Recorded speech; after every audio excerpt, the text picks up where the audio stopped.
ان الذین لا یرجون لقاءنا، یہ ذرا الفاظ یہاں نوٹ کر لیجئے، یہ صورت میں بار بار آئیں گے۔ ان الذین لا یرجون لقاءنا، بے شک وہ لوگ کہ جو ہم سے ملاقات کے امیدوار نہیں ہیں۔ یہ اصل میں خاص جو ہے نفسیاتی کیفیت کی طرف اشارہ کیا جا رہا ہے کہ انسان اگر ذرا غور کرے تو یہ انسانی زندگی جو دنیا میں ہم گزارتے ہیں وہ کیا ہے؟ عمر دراز مانگ کے لائے تھے 4 دن، 2 آرزو میں کٹ گئے، 2 انتظار میں۔ یہ عمر جتنی بھی ہوتی ہے کچھ حصہ جو ہے وہ شروع کا وہ ناسمجھی میں گزر گیا، بچپن کا کھیل کود ہے وہ نکل گیا، ابھی شعور آیا ہی تھا، جوانی آئی، طاقت آئی کہ کچھ ہی عرصے کے بعد بڑھاپا طاری ہو گیا کہ لا یعلم من بعد علم شیئا۔ تو کیا بس زندگی یہی زندگی ہے؟ اور کیا اسی کے لیے انسان کو اشرف المخلوقات کہا جائے؟ اس زندگی کا مقصد کیا ہے؟ انسان جو بھی غور کرے گا سوچے گا کہ تو ہی ناداں چند کلیوں پر قناعت کر گیا، ورنہ گلشن میں علاج تنگی دامہ بھی تھا۔ زندگی صرف یہ زندگی نہیں ہے، تو اسے پیمانہ امروز و فردا سے نہ ناب، جاویداں پہ ہم دواں ہر دم جواں ہے زندگی۔ یہ زندگی تو بڑی طویل ہے، بہت طویل ہے۔ انسان اشرف المخلوقات ہے۔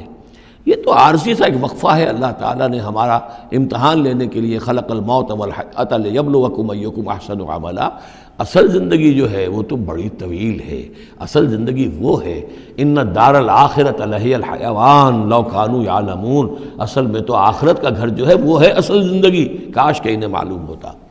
لیکن کچھ لوگ ہوتے ہیں جن کے ذہن اتنے محدود ہیں، جن کی سوچ اتنی محدود ہے، جن کا افق ذہنی جو ہے اس قدر تنگ ہے کہ وہ اس پر بھی مطمئن ہیں، ریجھے ہوئے ہیں اس زندگی کے اوپر، مطمئن ہیں، لگے ہوئے اسی میں، مگن ہیں اسی میں، بلکہ کہنا چاہیے گم ہو گئے اسی میں۔ کافر کی یہ پہچان کے آفاق میں گم ہے، اور مومن کی یہ پہچان کے گم اس میں ہے آفاق۔ تو ان الذین لا یرجون لقاءنا، وہ لوگ جو ہم سے ملاقات کے امیدوار ہی نہیں، وَرَضُوا بِالْحَيَاةِ الدُّنْيَا، اور وہ دنیا کی زندگی پر راضی ہو گئے، مطمئن ہو گئے، وَاطْمَأَنُّوا بِهَا، اس پر مطمئن ہو گئے، وَالَّذِينَ هُمْ عَنْ آيَاتِنَا غَافِلُونَ، اور جو ہماری آیات سے غافل ہے، دیکھتے ہی نہیں۔